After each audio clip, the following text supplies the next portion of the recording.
একটু আগে বোধহয় ফোন এসেছিল না?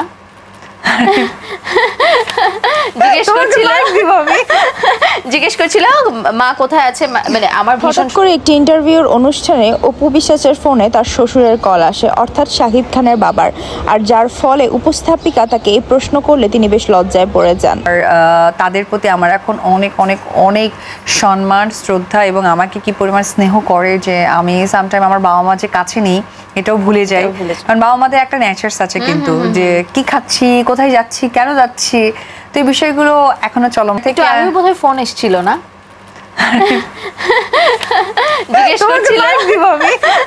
জিজ্ঞেস করছিল মা কোথায় আছে, মানে আমার ভীষণ শুনতে খুব সুইট লাগছিল তুমি যখন বলছিলে জি বাবা আমি শুটিং এ আছি, শেষ করে আসছি।